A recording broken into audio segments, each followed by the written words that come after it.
डाँडामाथि घर मेरो छानो हजुर खरको सात समुद्र पारी पनि झल्को गाउँ घरको ए चिठी लाने हे हुला कि दाइ रुदी बस्न आउँछ रे भनिदिनु यानी मायालाई रुदी बस्न आउँछ रे भनिदिनु यानी मायालाई। क्या जादु गरेर आवाज छैन तपाईँको आवाजमा। थ्याङ्क यू भाइ। यो गीत कति सालमा रेकर्ड भयो? यो 57-58 होला। यसले चाहिँ तपाईँलाई सफलताको उचाइमा पुर्याउन पक्कै पनि सफल पुर्यायो नि? एकदमै एकदमै।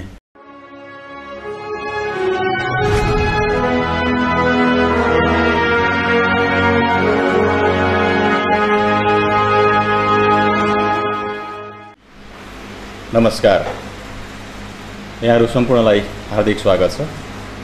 हामी विभिन्न कलाकर्मी, सङ्गीत क्षेत्र, गीत क्षेत्र, गायन क्षेत्रमा ख्याति कमाएका विशेष व्यक्तित्वहरूसँग हामी कुराकानी गर्छौँ। यो कार्यक्रममा तपाईँ हामीलाई हेर्दै हुनुहुन्छ, विभिन्न युट्युब च्यानल मार्फत र टेलिभिजन श्रृङ्खलाहरू मार्फत हामीलाई हेर्दै हुनुहुन्छ। हामीसँग आजको यो श्रृङ्खलामा हामीले यस्तो व्यक्ति निम्ति आएका छौँ जो नेपाली गीत सङ्गीतको क्षेत्रमा एकजना मूर्धन्य व्यक्तित्व हुनुहुन्छ। अझ भनौँ नेपाली गीत सङ्गीतभन्दा पनि गुरुङ भाषाका चलचित्रहरूमा उहाँको योगदान बढी छ। यस्तो व्यक्तिलाई म निम्त्याउँदैछु। यति बेला हामीसँग हुनुहुन्छ चर्चित गीतकार, सङ्गीतकार एवं गायक कलाकार दुर्गा गुरुङ। उहाँलाई म स्वागत गर्छु। स्वागत छ यहाँ भाइ। नमस्ते। Thank you. आराम हुनुहुन्छ? हजुर आराम छ। कसरी बितिरहेछ दिनहरू हिजो आज? अब व्यस्तता त यो लाइन नै हो भाइ, होइन? यस लाइनलाई अब छोड्न सकिएन। अब लगभग 23 वर्षको पिरियडमा अहिलेसम्म पनि आइपुगिरहेको छु। दिनचर्या भनेको यही लाइनसँग न, अब कहिले सङ्गीत कम्पोज गर्ने, अब कहिले चाहिँ आफैले गाउने, कहिले लाइभ प्रोग्राम, यसरी बितिरहेको छु। तपाईँ त त्यो बहुप्रतिभावान व्यक्तित्व हुनुहुन्छ। गीत आफै गाउनुहुन्छ, सङ्गीत आफै गर्नुहुन्छ, शब्द आफै रचना गर्नुहुन्छ। अनि तपाईँलाई के लाग्छ यो गीत सङ्गीत अथवा चाहिँ गायनमा तपाईँलाई परिचय दिनु पर्दाखेरि सङ्गीतकार अथवा गायक अथवा गीतकार के भन्दा चाहिँ तपाईँले सन्तुष्टि मान्नुहुन्छ तपाईँ?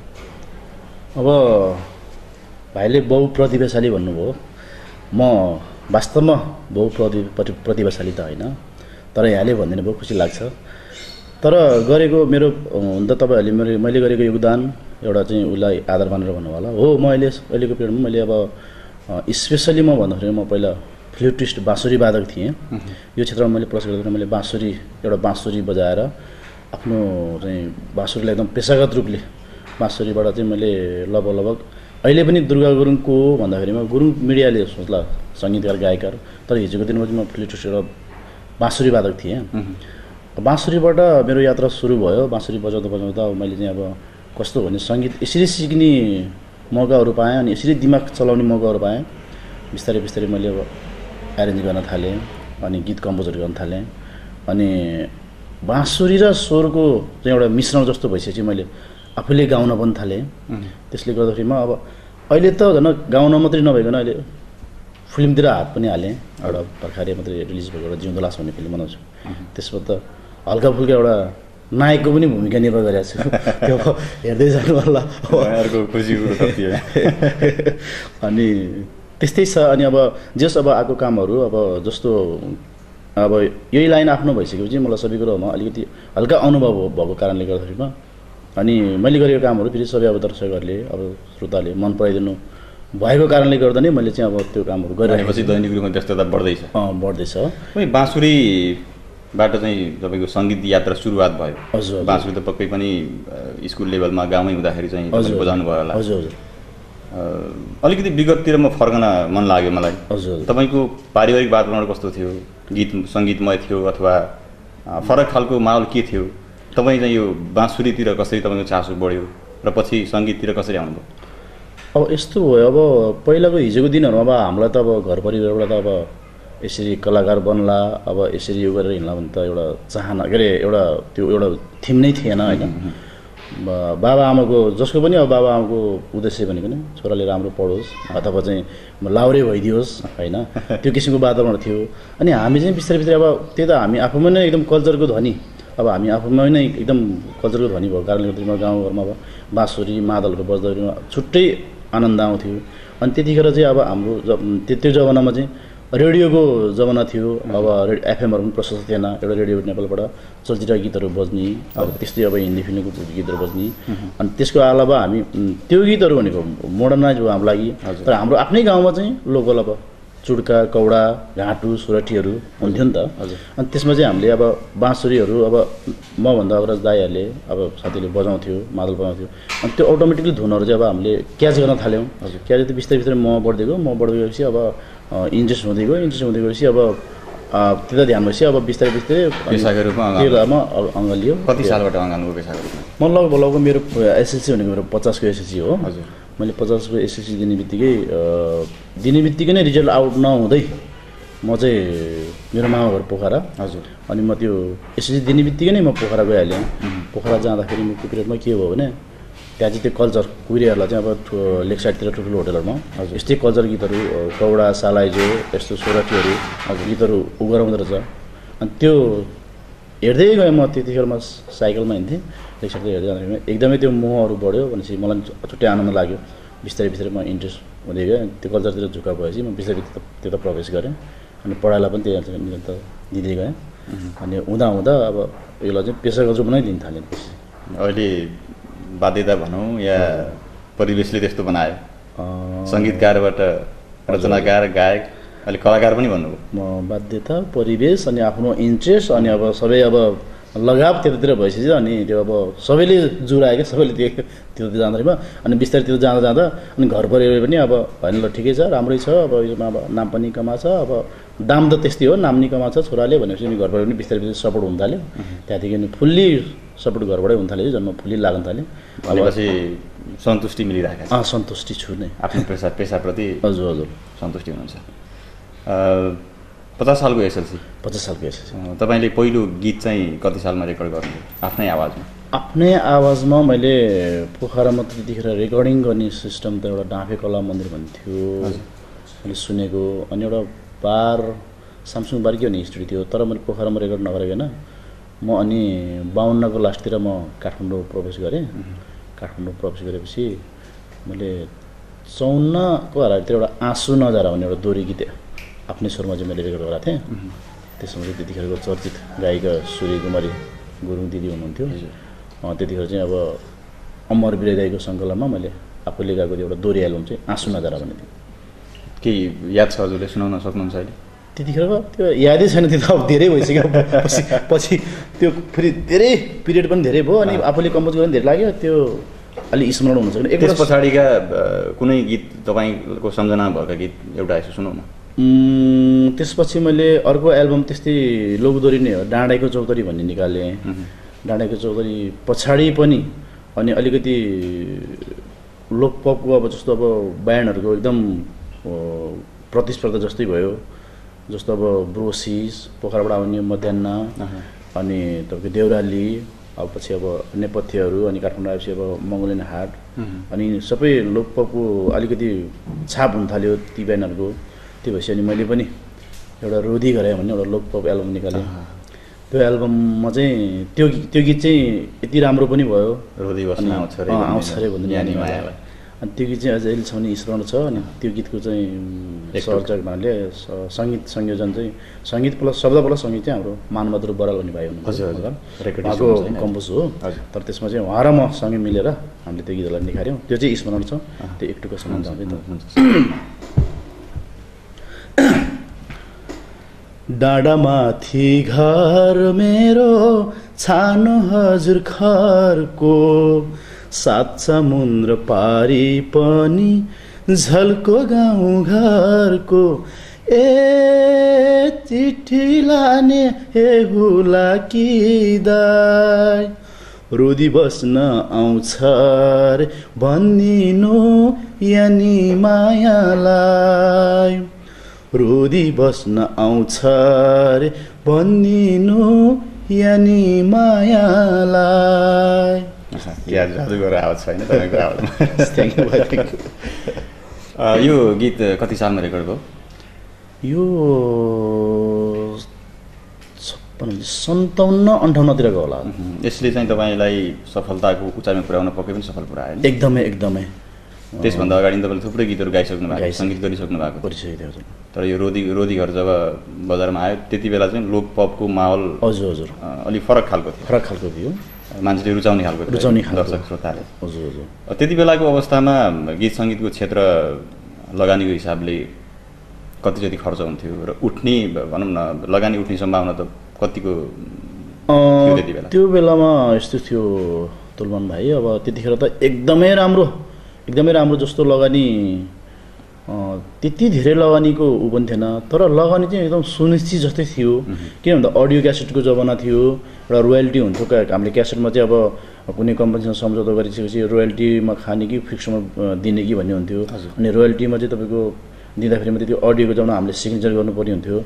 अनि त्यतिखेरको माहौल भनेको पाइरेसी त्यस्तो थिएन। अनि तपाईँको पूर्व पश्चिम सबै ठाउँमा क्यासेटहरू राम्रो कम्पनीले गरेको क्यासेटहरू पुगेर सामान्य पनि त्यतिखेर अब मैले गरेको अनुभव, गाउँबाट आउने जति पनि नयाँ अहिले जति पनि हिट कलाकारहरू नयाँ कलाकारहरू छन्, अब उनीहरूको नाम त नल्याउँ, हामीले जन्माएको कलाकारहरू उनीहरूले कतिले चाहिँ तपाईँको एउटा चाहिँ भैँसी के अरे बाख्राको पाठो बेचेर अनि के अरे भैँसी बेचेर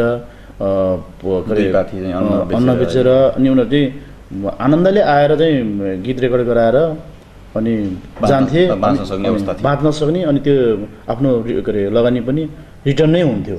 त्यो किसिमको माहौल थियो, एकदमै राम्रो थियो। अनि त्यसमा पनि छानिएर अब हिट हुने अझै माथि जाने त माथि नै गइहाल्यो। नत्र सामान्य गऱ्यो भने नि ठिकै कम्पनी मैले लगभग 4-5 हजार एल्बमहरू मैले चाहिँ सङ्गीत गरेँ होला। त्यसमा लगभग 25% एकदमै लस भयो, छुट्टी कुरो होला, नत्र पनि 75%हरूले चाहिँ आफ्नो लगानी चाहिँ सुनिश्चित गरेर गएकै जमाना थियो त्यो बेलामा चाहिँ। तपाईँ त विशेष गरेर समग्र नेपाली गीत सङ्गीत भन्दा पनि एउटा सांस्कृतिक गीत सङ्गीत चाहिँ सङ्कलन गर्ने, संयोजन गर्ने, गाउने खालको व्यक्तित्व हुनुहुन्छ। हजुर हजुर। अब त्यसरी तपाईँ आफ्नै भाषाको पनि थुप्रै गीतहरू गाउनु भएको छ, लेख्नु भएको छ। आफ्नै भाषाको गीत सङ्गीतबाट चाहिँ बाँच्न सक्ने सम्भावना कतिको छ अहिलेको वर्तमान अवस्थामा? यस्तो छ, अब अहिले मैले लेख्नु भन्दा नि अब आफ्नो भाषाको गीत त मैले नलेखेको कुरो लेखेको छैन। कम्पोजहरू चाहिँ मैले लगभग अहिले 1.5 दर्जनभन्दा बढी फिल्महरू मैले कम्पोज गरेको छु, गाएको छु। अब अहिले भाषाभाषीको चाहिँ के छ भने तपाईँको अब मार्केट अलिकति अब त्यही त आफ्नो चिनेको नेपालमा त सीमित नै छैन, नेपालबाट त सम्भवै छैन। अलिकति देश विदेश त्यसमा पनि विशेष गरेर अब हाम्रो अब यो अहिले जति पनि भाषाभाषीको फिल्महरू बनायो त त्यो हङकङ, युके, अब जापान सामान्यतया यताबाट अलिकति आधारहरू हुन्छ, त्यसमा पनि अब सीमित अब अहिले धेरै भइसक्यो अहिले त होइन। योभन्दा अलिकति अगाडि अलिकति 2-4 वर्ष अगाडिको पिरियडमा चाहिँ त्यहाँबाट एकदमै सम्भव थियो। अब अहिले त पाइरेसी प्लस त्यहाँ पनि गाह्रै छ, भाषाभाषी पनि गाह्रो। नेपाली गीत सङ्गीत नै बाँच्न भन्ने पनि लगानी नउठ्ने एकदमै डामाडोल स्थितिमा छ। हजुर। तपाईँले पनि निरन्तरता दिइरहनु भएको छ? निरन्तरता अब यस्तो भयो, अब निरन्तरता दिन बाध्य जस्तो नि भयो अहिले आएर। अब यो पछि यो पिरियडमा आएर यो उमेरमा आएर अर्को ट्र्याक चेन्ज गर्नु नि भएन। अनि पहिला कुरो, दोस्रो कुरो अब ठुलो आशा नभइकन अब आएको कामहरूलाई निरन्तर दिएर अब लागिरहेको छु। अब नभए पनि अब एउटा बाध्यता पनि छ, अब कसरी ट्र्याक चेन्ज गर्ने अब अहिले आएर भनेर अब लागि परिरहेको छु। तर धेरै थोरै कामहरू अब आइ पनि अहिले पछिल्लो समय स्रष्टाहरूले, गीतकार, गायक अथवा कलाकार सबैको चाहिँ नजर के लाग्छ भने केही सृजना गर्ने अनि युट्युबमा चाहिँ भ्युअर्स बढाउने त्यो खालको चाहिँ प्रवृत्ति बढ्दै आएको छ। तपाईँको सोचाइमा युट्युबबाट चाहिँ फाइदा कतिको हुन्छ जस्तो लाग्छ? अब भनिन्छ सुनिन्छ, अब एउटा टेक्निकल पार्ट हो यो भनेको। अब म युट्युबमा त्यति गइदिएर गएको छैन। अब हाम्रो कृतिहरू, हाम्रो उहरू टन्नै अब सर्च गरेर हेर्दाखेरि आउँछन्। अब त्यो कसले कसरी डाउनलोड गरेको, कसले कसरी अब के आधारले गरेको छ। अब म चाहिँ यसमा चाहिँ अलिक अनभिज्ञ नै छु अब युट्युब बारेमा चाहिँ। अब बिस्तारै मैले चाहिँ अलिकति खोजीनीति गर्दैछु। अब अहिलेसम्म चाहिँ अलिकति अनभिज्ञ छ। मान्छेले भन्छ भने त युट्युबबाट बाँच्न सम्भव छ भन्छ, त्यो चाहिँ मलाई त्यो बारेमा अलिक जानकार भएन। अब तपाईँले धेरै गीत सङ्गीतहरू गरिसक्नु भएको छ? हजुर हजुर। होइन, अब यो गीत सङ्गीतलाई अझ तपाईँ सांस्कृतिक सङ्गीतको पाटोमा चाहिँ अलिक बढी पोख्त हुनुहुन्छ। हजुर। तपाईँलाई कस्तो खालको गीत बनाउँदा चाहिँ तपाईँ सन्तुष्टि मान्नुहुन्छ? चुड्का कौडा सालैजो अथवा आधुनिक टाइपको गीत अथवा लोकगीत? यस्तो अब भाइ म चाहिँ मैले भनिहालेँ, म चाहिँ अलिकति अब मेरो आधार भनेको मसँग अलिकति त्यो किसिमको कन्सेप्टहरू सबै प्रकारको गीतहरूमा मसँग कन्सेप्टहरू चाहिँ छ होइन। तर अब त्यो पनि एउटा समयअनुसार चल्नुपर्ने भएर अब अहिलेको विशेष मैले प्रायोरिटी भनेको चुड्का कौडा गीतहरू चाहिँ, जो पनि अब कौडा गीत गर्ने भन्ने बित्तिकै अब दुर्गा दाई, दुर्गा गुरुङ, दुर्गा सर भनेर आउँदो रहेछ। अब हरेक स्टुडियोहरूमा अहिलेको स्टुडियोको उसले कुरा गर्छन्। मैले लगभग तपाईँ यो 2-3 वर्षको पिरियडमा चुड्का कौडा गीत पनि लगभग 300-400 कौडा गीतहरू मैले एरेन्ज गरेँ होला। अनि आफूले गाएको पनि छु। अनि हामी चाहिँ फेरि यो कौडा चाहिँ अब कस्तो भने अब कल्चर गीत भएको भएर कुनै पनि गुरुङ फिल्ममा एउटा कौडा गीत चाहिँ चुड्का गीत चाहिँ एट्याच होस् भन्ने पनि मान्यता छ। त्यसले गर्दा पनि अब टिपिकल अहिले चाहिँ म कौडा गीतहरूलाई नै अलिक प्राथमिकता भन्दा पनि अब एउटा परिवेशले कौडा सालाइजोहरू चाहिँ एट्याच होस् कुनै पनि गुरुङ फिल्महरू भन्ने चाहिँ लाग्छ। अब त्यो चाहिँ अब निर्माताहरूले अब डाइरेक्टरहरूले कसरी अब त्यहाँ एट्याच हुन्छ या हुँदैन उहाँहरूको भर हो। तर मेरो विचारमा चाहिँ एट्याच भइदियो हुन्थ्यो जस्तो लाग्छ मलाई चाहिँ। अरू भाषाभाषीका गीतहरूमा जस्तै हाम्रै गुरुङ समुदायमा गोर्खामा बोलिने गुरुङ भाषा र तनहुँमा बोलिने गुरुङ भाषामा केही अन्तर हामी पाउँछौँ। अलिकति पर पुग्यौँ भने हामी कास्की स्याङ्जातिर गयौँ भने हामी अलिक फरक पाउँछौँ अवश्य। तपाईँ त एउटा कलाकार मान्छे। हजुर। अब तपाईँले गीत गाउँदै गर्दाखेरि मैले गाएको चाहिँ गीतको चाहिँ केही शब्दहरू जस्तै तपाईँ तनहुँमा जन्मिनुभयो। हजुर होइन, अहिले राजधानी बस्नुहुन्छ। हजुर। तनहुँको भाषा त मैले बोल्दै गर्दाखेरि कास्कीतिरका साथीहरूले, श्रोता दर्शकले, स्याङ्जातिरका दर्शक श्रोताले नबुझ्ने खालको समस्या हुन्छ कि भन्ने लाग्दैन? त्यो हुँदो रहेछ। तर एउटा कुरो यसमा चाहिँ के छ भने मैले देखेको कुरो चाहिँ अब अहिलेको पिरियडमा आएर अलिकति त मलाई जहाँसम्म लाग्छ आखिर भन्न खोजेको कुरो त एउटा नै हो। अनि अलिकति लवजहरू यो अब हामीले भनौँ न एउटा प्रोनाउन्सिएसनहरू फरक परेर हो कि जस्तो लाग्छ मेरो विचारमा चाहिँ। टोटली फरक त हुँदैन, जस्तो अब बुझ्दै नबुझ्दा हुँदैन। खालि त्यो प्रोनाउन्सिएसनहरू अब पहिलाको भेकको मान्छेहरूले उताको भेकसँग बसेर उताकै लवज जान्छ, उताको त्यही भएर जस्तो लाग्छ। तर गीतमा अब कम्प्लेनहरू चाहिँ अब हामीलाई अब आउँछ, यो खास यो उसमा यो हुनुपर्ने, यो तपाईँको यसमा भन्दाखेरि तपाईँको यो प्रोनाउन्सिएसन यो मिलेन, यसले चाहिँ अर्कै अर्थ लगाउँछ। त्यस्तो नि सामान्य अर्थले पनि अर्को अनर्थ हुँदो रहेछ। अब त्यसले गर्दाखेरिमा त्यो चाहिँ हो नै स्याङ्जा, कास्की, तनहुँ, लमजुङ, गोर्खामा अनि उता पर्वतमा अझ पर्वततिर एकदमै भिन्न चाहिँ हुन्छ। तर त्यो प्रोनाउन्सिएसन हो, तर टोटली फरक चाहिँ हुँदैन। तर उनीहरूले अब लवजलाई अब हाम्रो गुरुङमा अब सबैले भन्छ यसलाई यस्तो हुनुपर्छ भने त्यो अब पहिलाको बुढापाकाले कसरी उ गरायो अब हेर्दै जाऊँ। त्यो अब हामी सर्च गर्ने टोली नि छँदैछ गरे होइन, गरिरहेको छ गर्नेहरूले। त्यो बिस्तारै त्यो दिनहरू पनि आउला। यसै क्रममा अब एउटा गुरुङ भाषा गीत सुनौँ न त, तपाईँले आफ्नै आवाजमा दिनुभयो। म भाइले भनिहाल्नु भयो, यो चाहिँ तपाईँको के अरे रोसेमी भन्ने फिल्म एउटा। हजुर। बुटोलको धनबहादुर गुरुङ, अब यो हाम्रो के ब्यानर हो भनेको समथिङ, त्यो फिल्मको एउटा गीत मैले चाहिँ लोसार सम्बन्धी गीत थियो यो। हजुर। रोशन गुरुङ भन्ने लमजुङ नालमाको एकजना सोल्टी हुनुहुन्थ्यो, उहाँले लेख्नुभएको गीत हो। अनि यो गीत चाहिँ प्रत्येक लोसारमा लगभग 8-10 वर्ष चाहिँ यो प्रत्येक लोसारमा गीत चाहिँ देश विदेशमा बजेकै रहेछ यो गीतहरू। पछि हामीले अहिले युट्युबमा सजाउँदै पनि हेर्छौँ, यति सालको लोसार यो गीत चाहिँ सुपर डुपर नै भएको रहेछ। मलाई त्यहाँसम्म पुग्यो भने थाहा थिएन। अनि यो चाहिँ मैले कम्पोज गरेर अनि आइरन स्यारेन सबै मैले गरेको। अनि शब्द चाहिँ हाम्रो रोशन गुरुङ सोल्टी नालमाको हुनुहुन्छ। यो चाहिँ रोसेमी गुरुङ फिल्ममा छ। यसको एउटा सानो टुक्रा लोसार सम्बन्धी गीत छ, म खानु चाहिँ सुनौँ।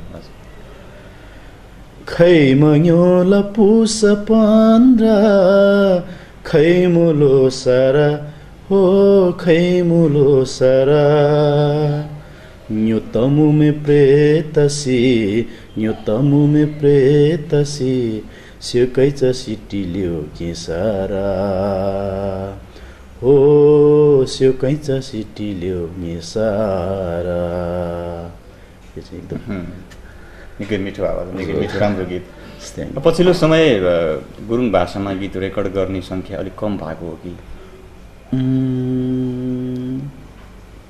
अलिकति मसँग चाहिँ कमै भएको होला तर निस्किरहेको छ नयाँ नयाँ क्रिएसनहरू नयाँ नयाँ के अरे अधिकांश पहिला गुरुङ चलचित्रमा गुरुङ भाषाकै प्रयोग हुन्थ्यो अनि गीत सङ्गीतको पाटो पनि गुरुङ भाषाकै समेटेको हुन्थ्यो तर पछिल्लो समय सायद निर्माताहरूलाई जसले लगानी गर्नुहुन्छ उहाँहरूलाई चाहिँ लगानी नउठ्ने सङ्केत देखेको कारणले गर्दाखेरि गुरुङ भाषा मात्रै प्रयोग गर्दाखेरि सबैले नबुझिने भयो अब नेपाली भाषा प्रयोग गर्दाखेरि अन्य जातजातिले पनि हेर्न सक्ने भयो त्यो कारणले हो कि अब त्यसमा तपाईँले भने जस्तो अब त्यही नै होला मैले सुनिन्छ मैले भनिहालेँ नि त अहिले म आफै पनि अब जिउँदो लास भन्ने मैले फिल्म बनाउँदैछु मैले टोटल्ली नेपाली भाषामै राखेको छु तर त्यो एउटा हुन त टिमवर्क पनि हो अब हामी निर्माताहरूमा अब जस्तो अब एक्लैले बनायो भने आफ्नै डिसाइड हुन्छ अब पार्टनरसिप भइसकेपछि अब सबैको आफ्नो राय सल्लाह गर्दाखेरिमा होइन हामी गुरुङ भाषामै बनाउनु भन्ने सल्लाह थियो अनि पछि अब निर्माताहरू अब कोही गोर्खाको अब कोही तनहुको कोही अब जातिको भइसकेपछि होइन त्यसलाई नगरौँ अब लगानीको पनि अलिकति सुनिश्चित भन्दा नि अब सबैले हेरेपछि केही प्लस पोइन्ट होला भनेर म आफैले पनि अब नेपाली भाषामै बनाउँछौँ तर गुरुङ भाषामै बनाउनेहरू पनि छ धेरै नै तर सबैको आफ्नो विचार हो अब लगानीको लागि त अब त्यही त अब निर्माताहरूले अलिकति अब एकपटक सुरुमा गर्नेले चाहिँ थाहा हुँदैन गरे अब अर्को पटक गर्दा अर्को पटक चाहिँ यस्तोमा यस्तो गर्नुपर्छ यस्तोमा अनि त्यो ट्र्याक चेन्ज हुँदै जान्छ अब त्यसले गर्दाखेरिमा अब कोही मिक्स पनि भइजान्छ होइन कसैले चाहिँ टोटल्ली गुरुङ भाषामा गराउँछ कसैले चाहिँ अब नेपाली भाषामा गराउँछ त्यो अब बिस्तारै त्यो निर्माताहरूको अब लगानीसँग सम्बन्धित भएर नै होला सायद उनीहरूले डिसाइड गर्ने अब यो पछिल्लो समय नेपाली भाषामै सबै कुरो गीत सङ्गीतलाई समेटेर चाहिँ चलचित्र बनाउने काम पनि बढिरहेको छ हजुर तपाईँको बुझाइमा जस्तै तपाईँ गुरुङ भाषाको चलचित्र गुरुङ संस्कृतिमा आधारित चलचित्र बनाउँदै गर्दाखेरि पछिल्लो समय हामीभन्दा पछाडिका पुस्ताले गुरुङ भाषा बिर्सिन थालिसकेका छन् हजुर हजुर यो चलचित्रले कतिको टेवा पुऱ्याउँछ एउटा चलचित्र भनेको एउटा यस्तो माध्यम हो अब हामी आफूमै नै लागि पर्नुपर्ने हो हामीले चाहिँ खस भाषालाई भन्दा अब आफ्नै भाषालाई प्रायोरिटी दिनुपर्ने हो पछिको पुस्तालाई हेर्दा पछिको पिँढीलाई हेर्दामा अब त्यही त अब अलिकति कमर्सियल भएको कारणले गर्दामा अब कहिलेकाहीँ अब कथावस्तुहरू अब बनाउँदै जाँदा पिरियडमा अनि हामीले अब एटेच त गर्न खोजिरहेछौँ गर्न चाहिँ अब जस्तो पूर्व पश्चिमतिर अब पूर्वतिरको अब गुरुङ साथीभाइलाई पनि गुरुङ भाषा सिकाएर हुन्छ कि सिकेर हुन्छ कि अहिले क्लासहरू लिने धमाधम अब तमी होला छौकीबाट केन्द्रबाट नै उयोहरू भइरहेको छ होइन तर हाम्रो मान्यता भनेको त अब गुरुङ भाषामै अब आफ्नो भाषालाई चाहिँ नबिर्स्यौँ अब हामीभन्दा पछिल्लो पनि नबिर्स्योस् भन्ने हो तर हामी नै अब अलिकति लगानीको उसले गर्दाखेरिमा त्यो फिक्स्ड अब अलिकति एकदम आँटेर चाहिँ पुरै टोटल्ली गुरुङ भाषामा गर्न सकिरहेछौँ तर गुरुङ भाषामै गर्ने साथीहरू पनि छन् उनीहरूलाई चाहिँ हामीले मान्नै पर्छ उनीहरूलाई राम्रो भन्नुपर्छ र हामी पनि त्यसमा चाहिँ झुकाउ चाहिँ हुनैपर्छ अन्त्यमा हामी कार्यक्रमको अन्त्यमा छौँ हजुर हजुर छोटाउने प्रयास म गर्छु हजुर पछिल्लो समय गुरुङ चलचित्रको छायाङ्कन स्थल गुरुङ समुदायको गाउँ केन्द्रित भन्दा पनि अलिकति बजार केन्द्रित भएको कि भन्ने चाहिँ यो पछिल्लो समयको प्रतिक्रिया त्यो छ दर्शकहरू हजुर हजुर जस्तै नेपाली फिल्महरू चाहिँ अब अहिले विकट एकदमै ढिरी पाखा पखेरा भएको ठाउँहरू हेर्दा आनन्द लाग्ने सुन्दर दृश्यहरूको लागि मनाङ मुस्ताङतिर जाने क्रम बढिरहेको छ एकदमै एकदमै हामी गुरुङ समुदायमा गुरुङ चलचित्र बनाउने हिजो भेडा गोठाला अनि भैँसी गोठाला गाई गोठाला लेकमा चाहिँ दृश्यहरू छायाङ्कन गरिन्थ्यो तर त्यो चाहिँ दृश्य अलि पछिल्लो समय अलिक कम हुँदै बजार केन्द्रित भएको हो कि भन्ने जस्तो प्रतिक्रिया आइरहेको छ एकदमै त्यो चाहिँ एकदमै हो तर हरेक कुरा सबभन्दा मेन कुरो भनेको अब हामीले हरेक कुरो काम गर्नु एउटा बजेटमै सीमित हुन्छ बजेटमा के भयो भने तपाईँको गाउँघरतिर गएर अब भेन्डी गोठाला अब गाई गोठालो भैँसी गोठालोमा जाँदाखेरिमा तपाईँको लगानी अब त्यो किसिमको टेक्निकल उहरू अब सबै गर्दामा लगानी चाहिँ बजेट बढ्ने नै भयो अनि त्यही त अब सबै कुराहरू अब निर्माताहरूको एउटा निर्माताहरूले एउटा भ्यू उनीहरूको सोचाइ अनि कस्तो राख्छ तर हाम्रो मान्यता हो त्यो गर्न नहुनु हो तर गर्दा जाँदाको पिरियडमा अब बजेटको कुरादेखि लिएर अब सबै उदेखि लिएर अनि त्यो किसिमको अलि तल झरेको हो तर त्यो चाहिँ गर्न नहुने हो तर हाम्रो सोचाइ भनेको अब त्यो ठाउँमा पनि कुनै अत्यधिक अब बिस्तारै बिजुली बत्तीहरू पुग्ला अब त्यो पुगेपछि त त्यो ठाउँलाई हामीले छोड्नु चाहिँ हुँदैन हामीले गर्नुपर्छ कैद गर्नैपर्छ अब अन्तिममा हजुर आगामी तपाईँको योजनाहरू के छन् छोटकरीमा बताइदिनु अब योजना भनेको त्यही हो। अब हामी एभ्रिडे नै अब आफ्नो लाइनै यो विषय चाहिँ हरेक दिन सङ्गीत बन्यो, स्टुडियो बन्यो। तर अब आफ्टर मेरो फर्दर प्रोग्राम भनेको सेप्टेम्बरतिर म युरोप टुर गर्दैछु। भिसाको प्रोसेस के हुन्छ, युरोप टुर भयो भने मैले युरोप टुरमा चाहिँ अब यो आफ्नो यो जिउँदो लास सो प्लस अनि कन्सर्टहरू साङ्गीतिक कार्यक्रम गरेर फर्किन्छु। त्यो आफ्टर पछि लोसार पछाडि चाहिँ फेरि अर्को फिल्मको प्रोजेक्ट तयारी गर्दै सुरु गर्दै हुन्छ। हस्, यो समय र कुराकानीको लागि यहाँलाई धेरै धेरै धन्यवाद। Thank you. आदरणीय दर्शकवृन्द, यतिन्जेल हुनुहुन्थ्यो वरिष्ठ गायक, गीतकार एवं सङ्गीतकार दुर्गा गुरुङ। उहाँसँगको यो छोटो कुराकानी यहीँ सकिएको छ। साथ दिनुभएकोमा तपाईँ सम्पूर्णलाई धन्यवाद व्यक्त गर्दै यो हाम्रो यस्तै कार्यक्रमहरू हेर्नको लागि तपाईँले युट्युब च्यानल सब्सक्राइब गर्न नभुल्नुहोला भन्दै आजको यो श्रृङ्खलाबाट म पनि ओझेल पर्छु। नमस्कार।